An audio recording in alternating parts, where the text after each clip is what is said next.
आज हम बनाने वाले शक्करपारे, तो उसके लिए हमने 100 ग्राम के लगभग मैदा ले लिया है और ये लगभग 1/4 से थोड़ा सा ज़्यादा हम डालेंगे बेकिंग सोडा। एक बड़ा चम्मच घी का हमने ऐड कर दिया, थोड़ा सा क्वार्टर घी हम और इसमें ऐड करेंगे, इसमें मोयन अच्छा पड़ता है, और थोड़ा सा पानी। ठीक है, तो इसको बेलना स्टार्ट करें। ये इस तरीके से इसकी बाइंडिंग आ जाएगी तो आप समझिएगा कि ये हमने लगभग घी ठीक डाला है। अब इसमें थोड़ा थोड़ा करके हम इसमें पानी मिलाएंगे, ज़्यादा नहीं मिलाएंगे।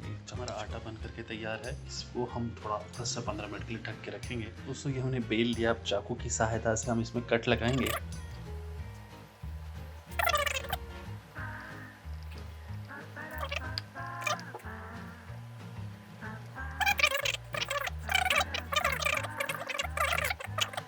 से 3 बड़े चम्मच घी लिया और बाकी तेल, लगभग 1 कटोरी मैंने ली है चीनी, और उससे थोड़ा सा ही कम मैं लूँगा पानी।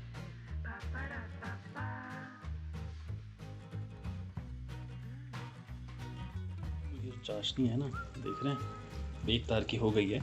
अब हम इसको ठंडा होने के लिए थोड़ी देर के लिए छोड़ दें। हमने जो शक्करपारे तैयार किए थे अच्छे से हमने सीखे, क्योंकि मैंने इसमें अमोनिया और कोई केमिकल नहीं मिलाया है। ठीक है, तो हमारी चाशनी बिल्कुल रेडी हो गई है। जैसे कि मैंने आपको बताया था, थोड़ी कम पड़ गई थी चीनी और मिलाई थी, तो इसमें थोड़ा सा मैं डालूंगा केवड़ा और थोड़ा सा डालूंगा गुलाब जल। अब दोनों में से एक चीज़ भी डाल सकते हैं जो आपके पास है।